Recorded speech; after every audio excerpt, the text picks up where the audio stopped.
And स्वागत है आप सभी का अपने यूट्यूब चैनल फ्यूचर पॉइंट में।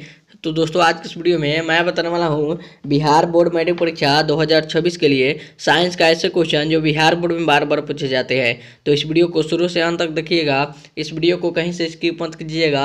और यदि दोस्तों अगर आप इस चैनल पर नए हैं, चैनल को सब्सक्राइब कर लीजिएगा और वीडियो को लाइक जरूर कीजिएगा। तो चलिए स्टार्ट करते हैं आज का वीडियो। तो दोस्तों यहाँ पे आपका पहला नंबर प्रश्न है, हीरा का अपवर्तनांक कितना होता है? बताइए कमेंट करके, हीरा का अपवर्तनांक कितना होता है? तो याद रखिएगा 2.42 होता है। कितना होता है? तो 2.42 होता है। यहाँ पे आपका डी ऑप्शन राइट आंसर होगा। चलिए आगे चलते हैं अगला प्रश्न को। तो दोस्तों यहाँ पे आपका अगला प्रश्न है, काला हीरा किसे कहा जाता है? आपका क्वेश्चन है काला हीरा किसे कहा जाता है? तो याद रखिएगा कोयला को कहा जाता है। किसे कहा जाता है? तो कोयला को कहा जाता है।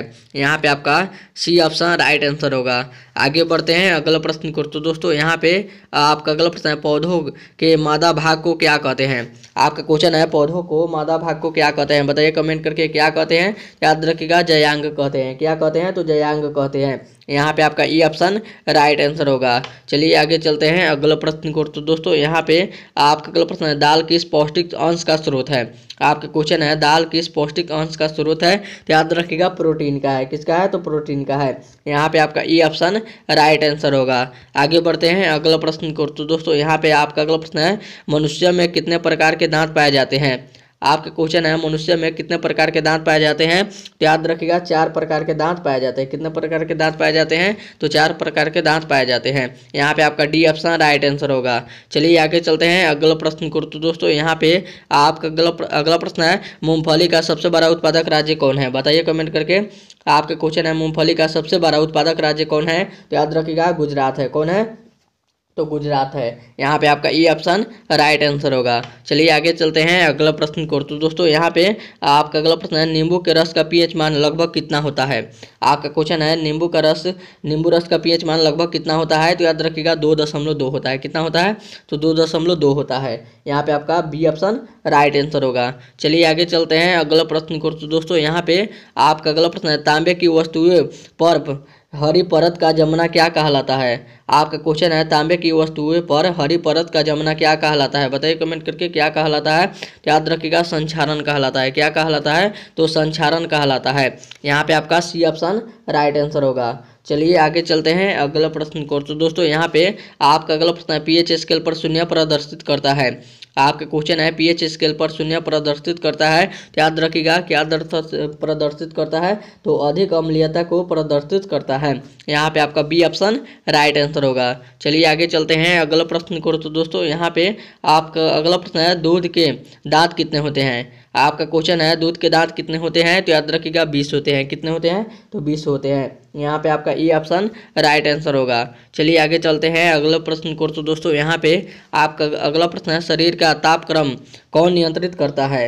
आपका क्वेश्चन है शरीर का तापक्रम कौन नियंत्रित करता है? तो याद रखिएगा कौन नियंत्रित करता है?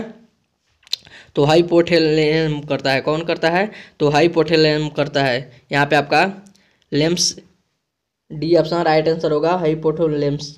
चलिए अगला प्रश्न को चलते हैं। तो दोस्तों यहाँ पे आपका अगला प्रश्न है, नर युग्मक एवं मादा युग्मक के संकलन को क्या कहते हैं?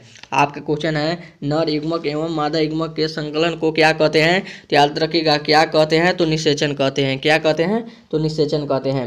यहाँ पे आपका बी ऑप्शन राइट आंसर होगा। चलिए आगे चलते हैं अगला प्रश्न को। तो दोस्तों यहाँ पे आपका अगला प्रश्न है, वायुमंडल आपका क्वेश्चन है वायुमंडल में कितना प्रतिशत नाइट्रोजन गैस पाया जाता है? आपका क्वेश्चन है वायुमंडल में कितना प्रतिशत नाइट्रोजन गैस पाया जाता है? तो याद रखिएगा 78% पाया जाता है। कितना प्रतिशत पाया जाता है? तो 78% पाया जाता है। यहाँ पे आपका ई ऑप्शन राइट आंसर होगा। आगे चलते हैं अगला प्रश्न को। तो दोस्तों यहाँ पे आपका अगला प्रश्न है, जिस अभिक्रिया में ऊर्जा का अवशोषण होता है उस अभिक्रिया को क्या कहते हैं? आपका क्वेश्चन है जिस अभिक्रिया में ऊर्जा का अवशोषण होता है उस अभिक्रिया को क्या कहते हैं? तो याद रखिएगा ऊष्माशोषी अभिक्रिया कहते हैं। क्या कहते हैं? तो ऊष्माशोषी अभिक्रिया कहते हैं। यहाँ पे आपका डी ऑप्शन राइट आंसर होगा। चलिए आगे चलते हैं अगला प्रश्न को। तो दोस्तों यहाँ पे आपका अगला प्रश्न है, रक्त में आयरन की कमी से कौन सा रोग होता है? आपका क्वेश्चन है रक्त में आयरन की कमी से कौन सा रोग होता है? तो याद रखिएगा एनीमिया रोग होता है। कौन सा रोग होता है? तो एनीमिया रोग होता है। यहाँ पे आपका सी ऑप्शन राइट आंसर होगा। चलिए आगे चलते हैं अगला प्रश्न को। तो दोस्तों यहाँ पे आपका अगला प्रश्न है, धातुएं इलेक्ट्रॉन का क्या करती है। आपका क्वेश्चन है, धातुएं इलेक्ट्रॉन का क्या करती है, तो याद रखिएगा त्याग करती है। क्या करती है, तो त्याग करती है।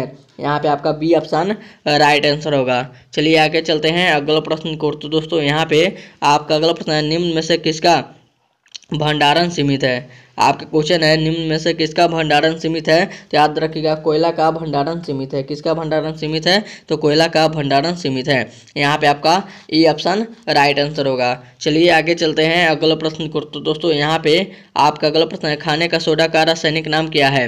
आपका क्वेश्चन है, खाने का सोडा का रासायनिक नाम क्या है, तो याद रखिएगा सोडियम बाइकार्बोनेट है। क्या है, तो सोडियम बाइकार्बोनेट है।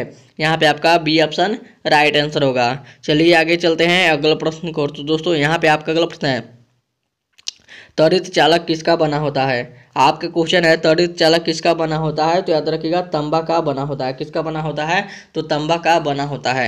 यहाँ पे आपका सी ऑप्शन राइट आंसर होगा। चलिए आगे चलते हैं अगले प्रश्न को। तो दोस्तों यहाँ पे आपका अगला प्रश्न है, आग को बुझाने के लिए किस गैस का उपयोग किया जाता है। आपका क्वेश्चन है, आग को बुझाने के लिए किस गैस का उपयोग किया जाता है, तो याद रखिएगा कार्बन डाइऑक्साइड का उपयोग किया जाता है। किसका उपयोग किया जाता है, तो कार्बन डाइऑक्साइड का उपयोग किया जाता है।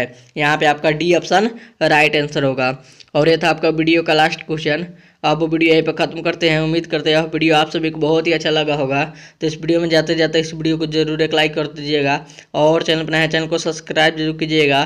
तब तक मिलते हैं अगले वीडियो में। तब तक bye bye, thank you for watching. मिलते हैं अगले वीडियो में।